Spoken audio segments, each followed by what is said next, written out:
Teens have time on their hand. We don't. We're tired. We've been to work. We come home, and I don't want to give a teen a cause. They live for causes. I mean, please give me a cause.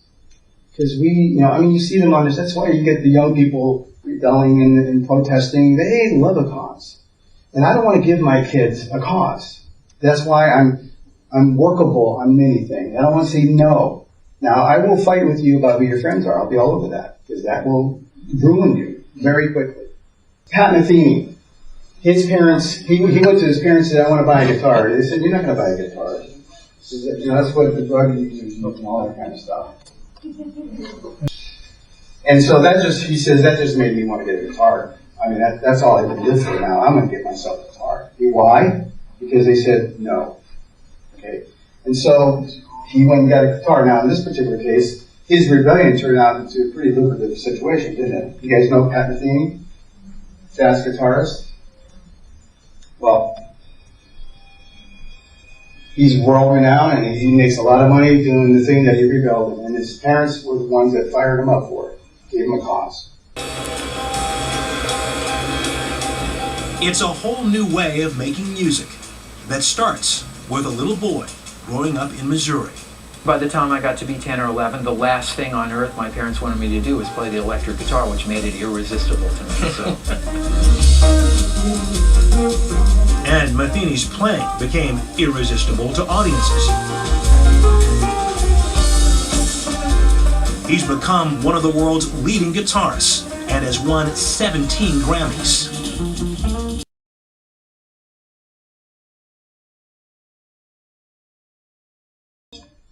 $17 Grammys. Not bad for being a rebellious kid, huh?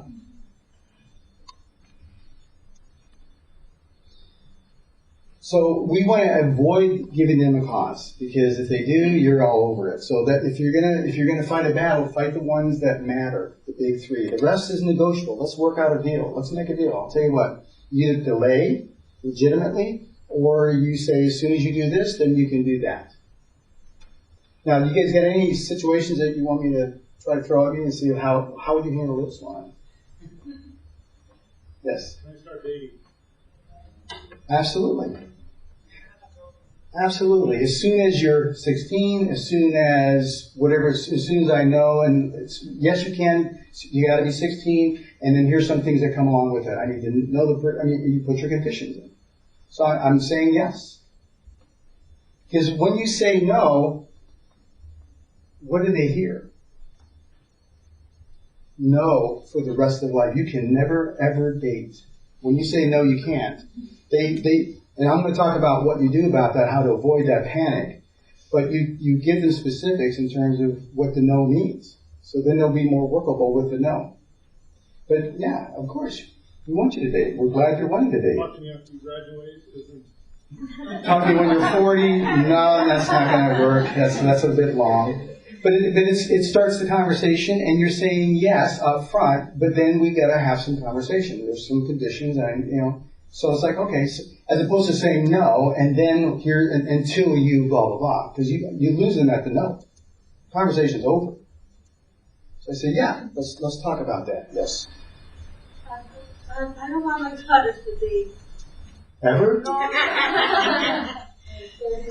For my approach to this is that I usually tell them dating is a very, very complicated thing, and it puts you in a vulnerable position because you are entrusting somebody with your feelings, with your heart, at a time when you are blooming, when you are blossoming. And I say, I do want you to date, but we're going to do it my way, and it's going to be the way we do it in my culture. You bring that young man here, and we surround him with the family. And we, as a family, enjoy time together. So I'm prepping them for maybe a college time.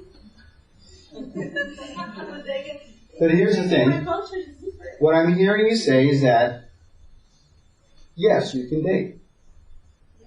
That's what I'm hearing. What I heard you say is no. What they hear is no. So then you're going to go, you're going to get resistance and frustration. But you're really saying yes, and here are my conditions. This is the way it happens in my culture, and et cetera. So that's the deal. So yes, I'm giving you what you want, but you got to work with me to give me what I want. So we're both okay with this transaction that we're doing. Because you want to feel safe, you want to make sure they're safe, and so they want to date, and so let's work out some kind of a deal. And you're already telling me what your conditions were. But it's how you relate that to them will get either immediate resistance or cooperation. If you just say no, then you're going to get a battle. But you can say everything you said with a yes. And just diffuse that potential battle. And then you negotiate how that's going to happen. Now let me ask you this. Do you want them to get married one day? Say yes. Say yes. Say yes. So you want them to kind of learn how to be in relationships, or you want them not be in relationships and then have a shock in their marriage? Of course. So they need to date, right? But in a time that you feel comfortable, and you're going to say yes, but here's how we do it. Yeah, it's not going to be an arranged marriage or anything like that. Good. Yes. I think comments on this topic. We have two daughters who have about the most polar opposite personalities they can have. Mm-hmm. And so, ever since they were little, we figured out they were so opposite. We avoided formulaic answers like, when you're this age, you can do this thing. Like with respect to dating, I said, it depends on if you're making good choices, if you're hanging around with good people.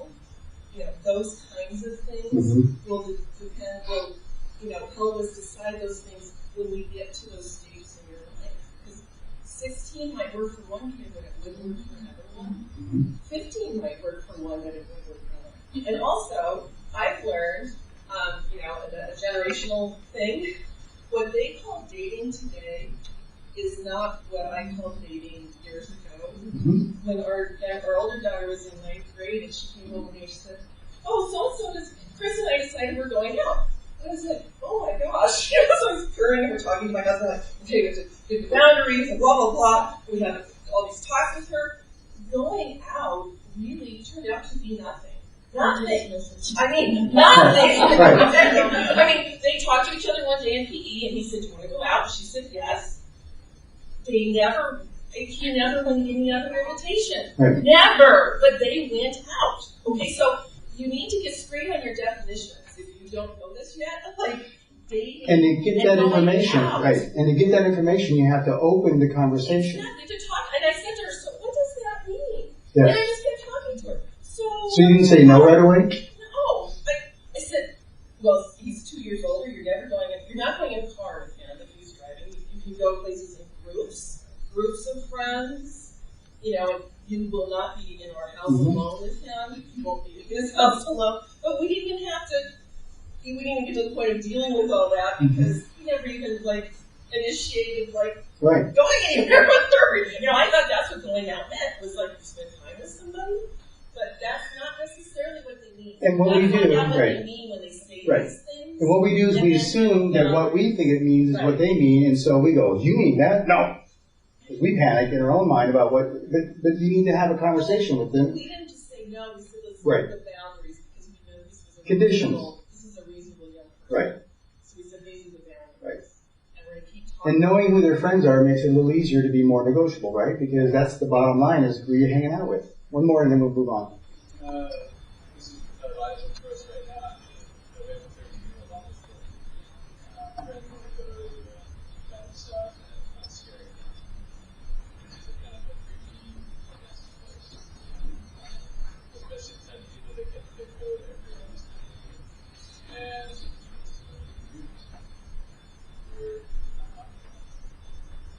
we're not a very good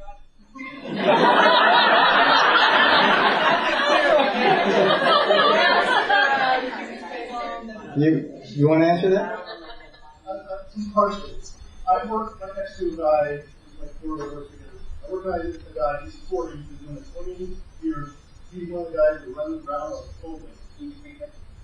I think all money but yeah, he's scared to be outside of everybody. He seems to be doing it in the evening. I asked him, my daughter's doing a field trip for October during the day. He doesn't know it's not going to be like that. So the time they He said another guy at work asked his daughter, which was about 13, I think, can she go alone? Not very serious. He said, you should never send her. You know, if you go with them as an adult, that would be okay, but not by themselves. Unless they're really comfortable with being scared up. The thing that you're raising is really touching on the number one kidnapper, isn't it? Who they're hanging around with. So I get a little bit more intense about that, right? And that's where I'm a lot less negotiable on that. So the big question is that, well, if you're going to do that, who are you going with? And do I know these people? And do I trust these people? You know, let's say if she was going with her youth group leader, maybe a small group of people, would that change your idea? Or would you say, no, not at all. I mean, so you have to look at that, because for me, it's all about who you're doing it with and what influence are you putting yourself into. Okay? And that helps modify that. And in that, also, you use that to say, oh, so you're telling me if I'm with the right people, I can do a lot more things. Well, yeah. Why is that? Because I'm trusting the influence. And so they're starting to get this like, oh, so when I'm with people that influence me in a positive way, you're more workable with me. And if I'm with people who don't, you're not less. You got it. So what does that do? It makes them start being more selective about who their friends are. Perfect. Awesome. You're getting it. Because you have better outcome when you make better choices like that. And then we relax because we know who they're with. It makes a big difference. I think I told you, my son, can I bleach my hair? No, you can't bleach your hair because that's going to associate with people that were doing all kinds of stuff. And then he goes to the youth group, comes back with bleached hair. It wasn't the bleached hair. It was what he was moving towards. Well, in that context, I was fine with it. So that helps a little bit negotiate that. But there are times when you say, no, not over my dead body, and it's the top three. And you can get away with doing that if you're saying yes to most of it, and flexible, and workable, and not saying no to everything. Because then they'll say, you know what, I'll do it anyway, just not let you know. How about that? And then you play cops and robbers, and you get to play that game. Are you going to touch base on what if you do say yes with the conditions, but they don't like your conditions, and so they get really hissy-pissy? That's okay. And start off and they're not. That's fine. And there's no consequence for that? No. Let people not be happy with. Yeah, that's fine. Don't make that another issue. Let it go. You just won. They're cooperating with you. They're cooperating with you. I don't expect them to be like it and to be happy, and they need to be reasonably respectful. But let it go. You just. What if they're not respectful? We'll do. I'm going to give you an illustration of that in just a second. The other tactic is delay, right? Let's push it off a little bit. Say yes. Let's talk about that. Let's not do it now. Let's talk about it later. And then, we'll see if later ever comes. And many battles are just sidestepped by that technique. So you're not saying no, not now, talk to me later. Let's say, I'm open to that, to discuss it, but let's talk about that after grades come in or whatever. Okay? All right. Let's talk about when you do say no. How do you do that? First of all, be time specific. If you're going to say no, let's say they came home late for curfew. This is their second time, so now they're saying, okay, you know what? We're gonna instead of 10 o'clock, it's going to be now 8:30. I hate that. But what they hear isn't that. They hear this. They say, for the rest of your entire life, you'll have to be in at 8:30. That's what they hear. And that's why they freak out. Because they're not old enough to understand time yet, really. So that's why you don't do that. You say, you know what? You've come home late. I'll tell you what, we're gonna back it up to 8:30 for the next 2 weeks. And then after 2 weeks, we'll try it again and see how you do. 2 weeks? Suddenly you get a lot more cooperation because they don't, you just eliminated their crazy thinking. For the rest of my life, no, it's just a couple weeks. Because really you do want them to learn and how to control themselves and how to be reliable. So you need to give it another shot. But a little bit of backing off, just to give you a chance to think about it, give us a chance to cool down, and let's try it again. That makes a huge difference. Can you imagine if the state of California said, when you get somewhere in your middle adolescence, you get to drive? What would happen to the phone banks in Sacramento? Can I drive today? How about today? All the teens in the whole California is going to be calling Sacramento to see if they can drive. It would drive them nuts. They don't do that. What do they tell you? Everybody knows, when can you drive? What are the conditions? Not just that you're 16. There's all these conditions that start to roll out. And what do? They jump through the hoops and they cooperate. You want to drive? Absolutely. Here's what you do to drive. You don't want to do these things? Not a problem. But then you can't drive. That's on you. I'm not telling you. I already said you can drive, but you got to do your part. That's how it works. That's how it works with your relationships. It's just what it is. Okay? So be time specific. Since you're telling me you're not ready to do whatever, we'll take a break and try again in very specific time, in 2 weeks or in 3 weeks, at the beginning of November, or whatever. You'll find them being a lot more cooperative. What they hear is, for the rest of my life. Oh my gosh, so they're going to fight you to the death. But it's not for the rest of your life. Let them know how and when they can get back whatever it is you've taken away. Okay, so they know you're not, because they'll think it's for the rest of my life, I can't have my whatever. No, you'll get it back as soon as you do what? Or by a certain time, or a certain time you do certain things. Okay? You get pulled over for a DUI, you lose your license for 6 months. You want it back, you got to go to the class, you got to do this, you got to do that, and then you get it back. Okay. So I get it back? Yes. No, I got to do all this stuff? Yes. Well, that's because you drank and drive. You do that because you came home late. I mean, that's just how the world works when you're preparing for how the world works. And you're not mad at them, you're not punishing them, there's consequences, there's conditions to get it back.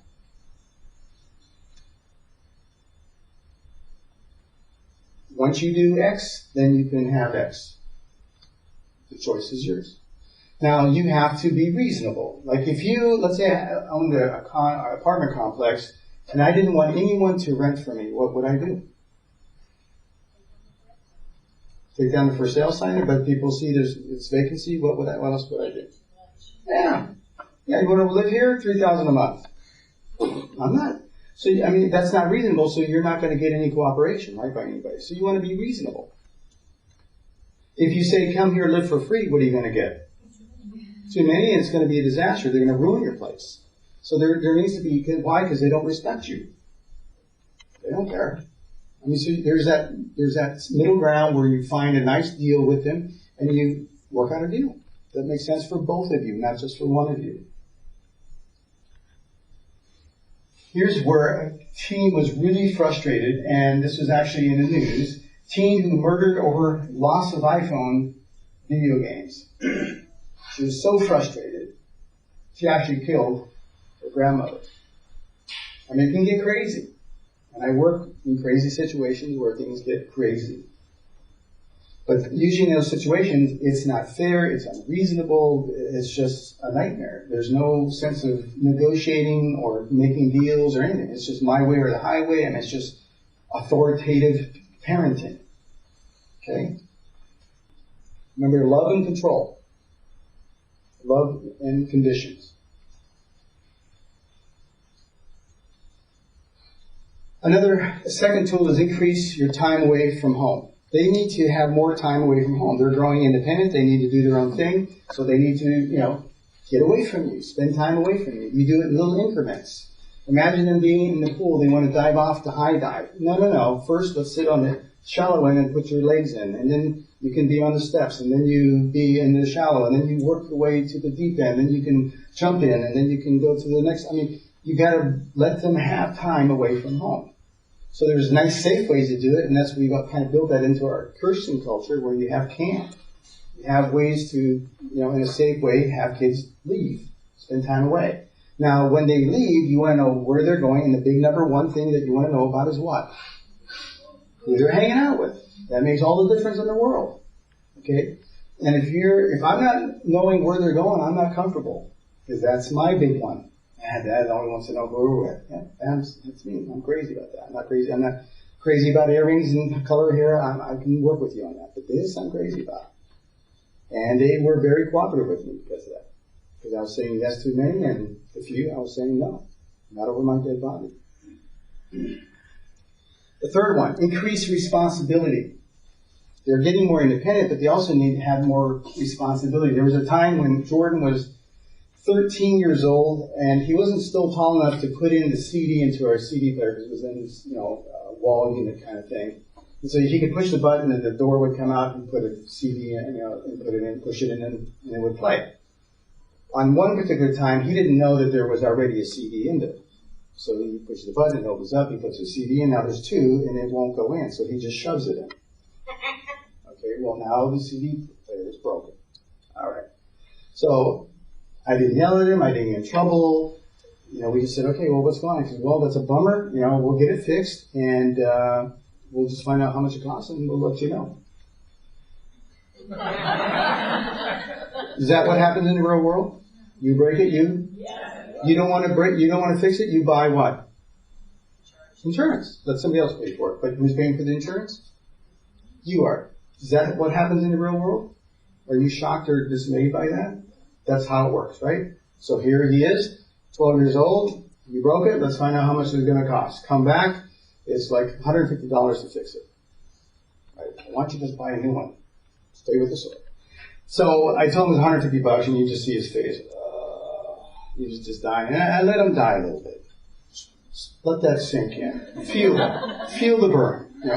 Okay? And then I said, I'll tell you what. It was a mistake. It happened. You just pay $30. I'll take care of the rest. And he was so thankful to pay me $30. Oh my gosh, Dad, you're wonderful. You're absolutely great. $30. And what did I teach him?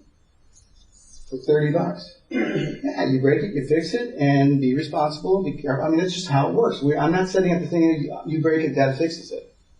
I don't want to teach that. So I let him sweat a little bit, and then he was very grateful for the $30, because he's like, great, what's the allowance? I'll be 25 by the time I pay this thing off, right? He's doing the math, and he's going like, oh my gosh, this is killing me.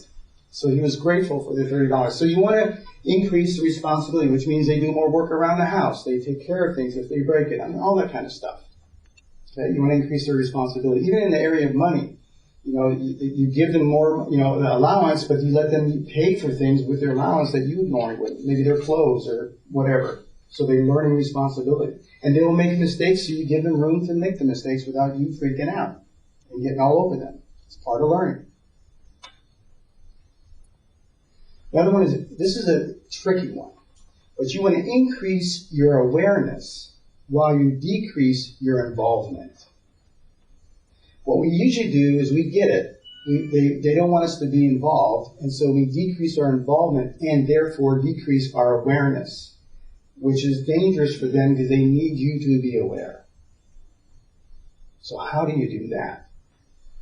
And it's tricky. It's not easy. You got to be creative. You want to talk to other parents. They got great ideas. They come up with real cool deals. Here's one way we did it. Our kids were in high school, at a Christian high school. My wife volunteered at the high school. Why? Because she's a wonderful person who likes to help people? Yes. But more importantly, she wanted to find out what's going on at that high school. Now, she also made sure that she wasn't directly involved with our kids, or hardly even in eyesight. But she developed a network of adults on campus. They all knew who my wife was. They all knew who our kids were. And when something was going down, guess who knew about it? Good or bad. Okay? And because of that, we were able to hedge off a few little things that went sideways in a more nicer way than the typical come into the principal and make this big drama. So that was an attempt, and I think a successful one, where we were less involved, but still as much aware as we had to be. Okay? So that's an important thing that they need from you. They need you to back off, but they need you to be more aware. Okay? And we talked about, with Peter, the different ways of monitoring that. And one of the ones was Spectre. I think I talked to you about that, where they can go anywhere they want, but you are aware where they go. Okay? So you're not involved, but you are aware. So that's an important element. A lot of times we decrease our involvement, but we also lose a lot of awareness, and then we get surprised with all kinds of unpleasant surprises in terms of what they're doing with their behavior. Okay.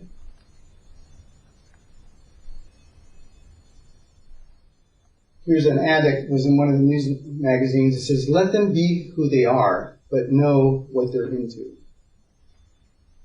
Let them be who they are, but know what they're into.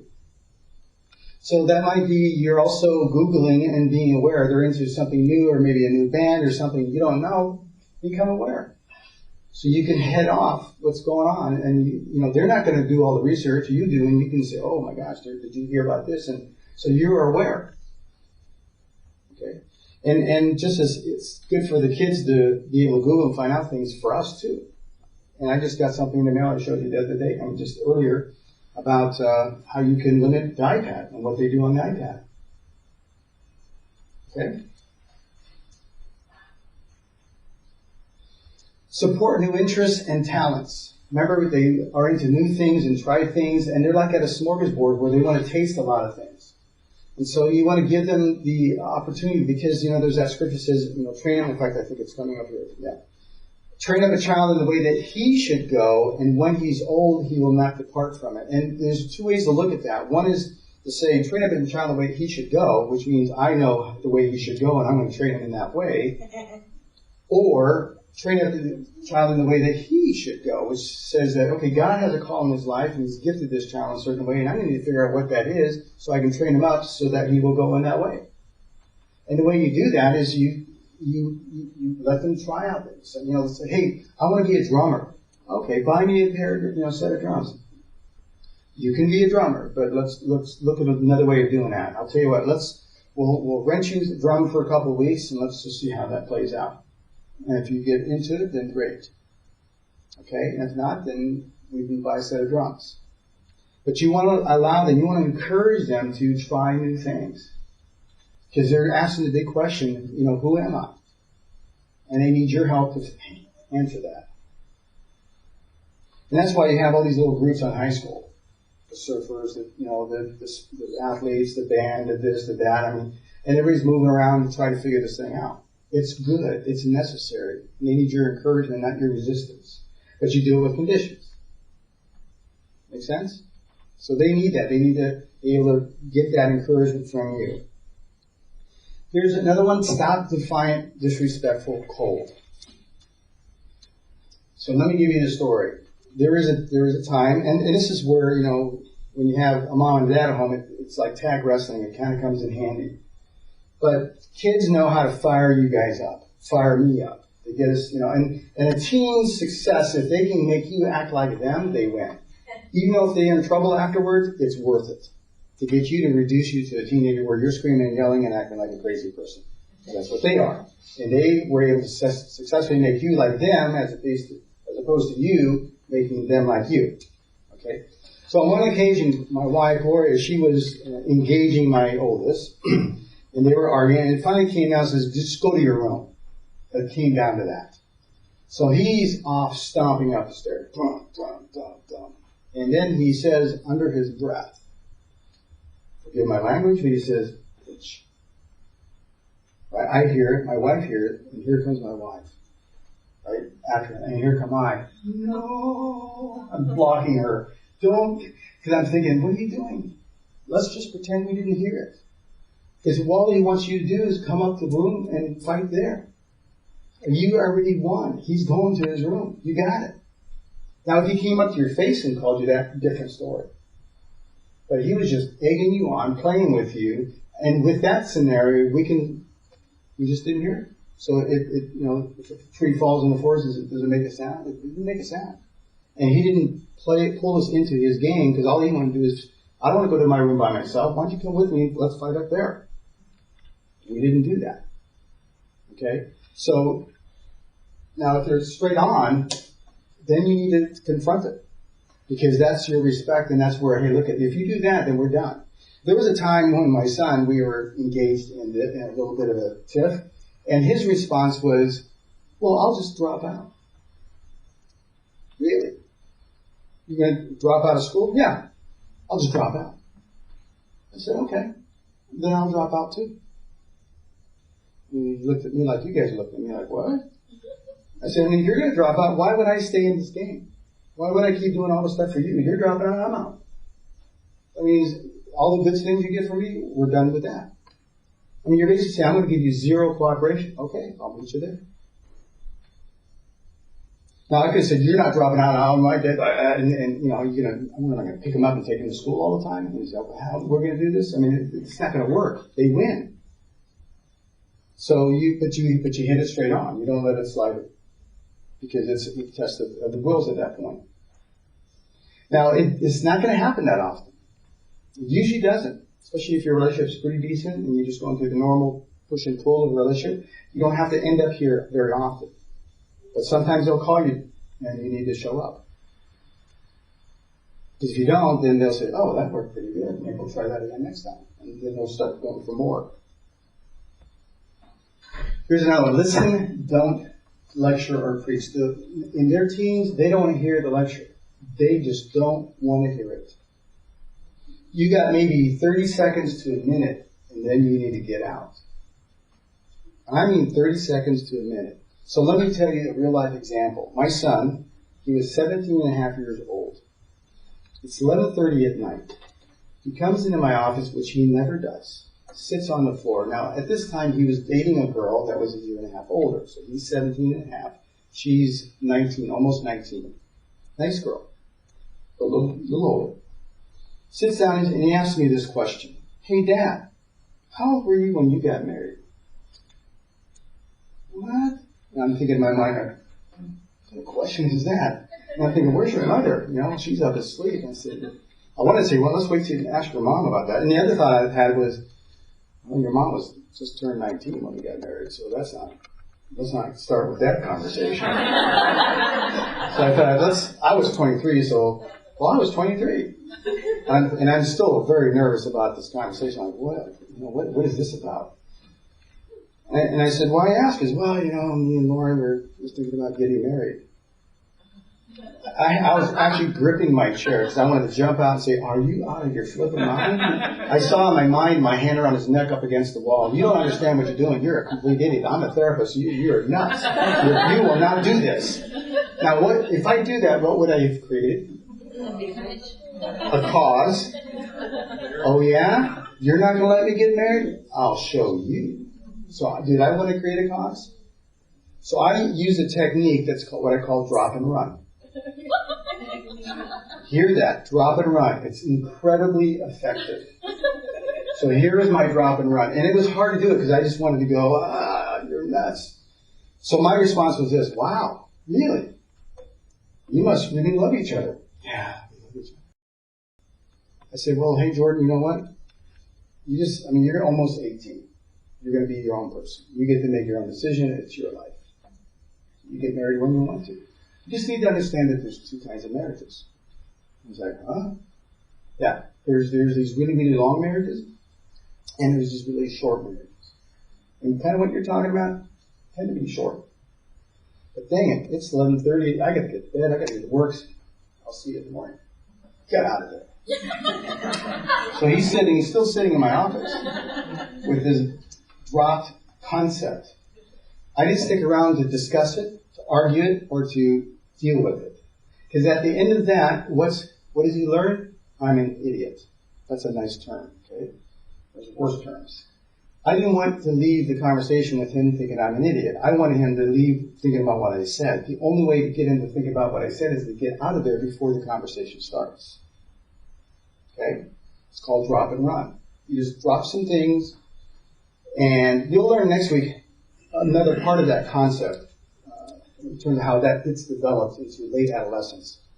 But you want to drop and run. Say what you want to say, very brief, very short, very succinct, and leave. And then all we're left with is this little bit of wisdom. Now, will it work?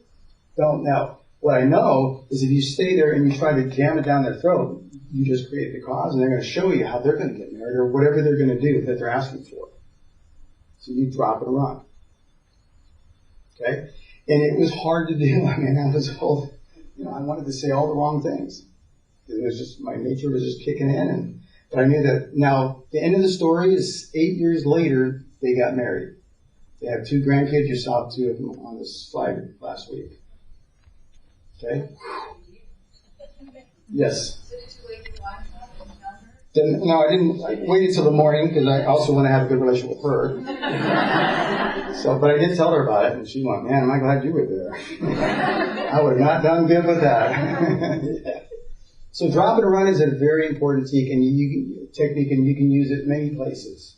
Say what you need to say. Get out. Don't sit there and try to say it 2 times, 3 times, a different way. Just say it. Get out, and leave it in an open-ended way. You're not going to get married, and that's all. That's my drop and run. Now you're going to say, "Oh yeah, well, I'll show you, Sparky." You know, you want to just. And I also said that you're your own person. You get to make decisions. So you just need to think about this. And there's another element in later adolescence where that gets played out even further and more developed. We got to get going because we're running out of time. It says, "Dear brothers, don't ever forget that it's best to listen much, speak little, and not become angry." And really getting out of there after dropping and running let me cool off, because I was just flushed, man. I was like, oh my gosh, where is this going? Final one is model your faith consistently. Not perfectly, but consistently. These kids have hypocrisy antennas. And it's a time when they will pick up your hypocrisy. And they're all about black and white. So you got to do your best to really live your faith. That doesn't mean perfect. And when you mess up, you say, "Hey, I messed up." But you live your faith in front of them because they're watching. And they're keeping score, and they're watching every little move you make. So those are the 8 tools that I think will get you much further down the road with your early to middle adolescence.